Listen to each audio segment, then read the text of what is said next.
তিনিচুকীয়া মাৰ্ঘেৰিটা বৰগোলায়ত 21তম আদিবাসী মহাসভাত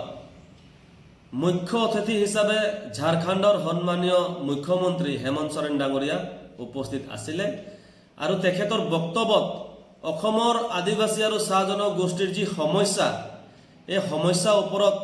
তেওঁ দুখ প্ৰকাশ কৰে আৰু এই সমস্যা কেনেকা ধৰণৰ সমাধান কৰিব পৰা যায় তাৰে তেওঁ কিছু প্ৰতিশ্ৰুতি আমাক দি গ'ল আৰু আমি তেখেতক অসমবাসী হৈ পেলাই আমি তেখেতক ধন্যবাদ জ্ঞাপন কৰিছোঁ আৰু লগতে অসমৰ প্ৰাক্তন মন্ত্ৰী সঞ্জয় কিষাণ ডাঙৰীয়া যি ঝাৰখণ্ডৰ মুখ্যমন্ত্ৰীৰ ওপৰত যি বিৰোধ মন্তব্য কৰিলে এই বিৰোধ মন্তব্যৰ পৰা তাক দূৰত থাকিবৰ কাৰণে আমি হকিয়াই দিব বিচাৰিছোঁ কাৰণ তেওঁ এজন নিজে আদিবাসী হৈ পেলাই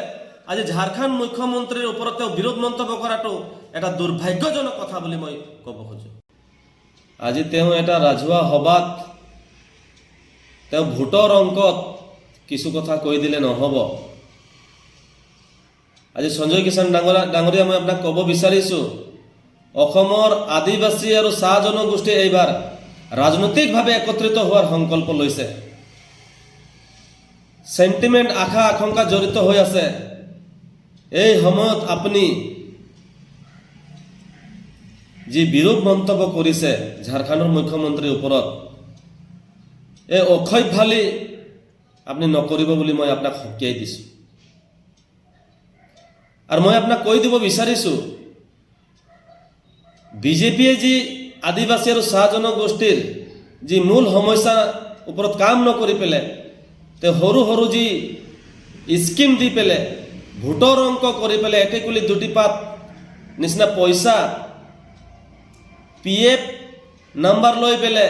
পাৰ্মিনেণ্ট ফাণ্ডৰ পৰাই শ্ৰমিকসকলক পইচা দিয়াৰ যি ষড়যন্ত্ৰ আপোনালোকে কৰিছে ইতিমধ্যে অসমৰ ৰাইজে গম পাইছে গতিকে মই কৈ দিব বিচাৰিছোঁ যে আগন্তুক 2026 বিধানসভা নিৰ্বাচনত যিমান আমাৰ আদিবাসী আৰু চাহ জনগোষ্ঠী যিমান বিজেপিৰ নেতা আপোনালোকে বিজেপিৰ পৰা আপোনালোকে টিকেট লৈ পেলাই খেলক আপোনালোকে হাৰাটো নিশ্চিত আৰু আপোনালোকক হৰাবৰ কাৰণে আদিবাসী তথা চাহ জনগোষ্ঠীসকলে ইতিমধ্যে ৰেডি হৈ আছে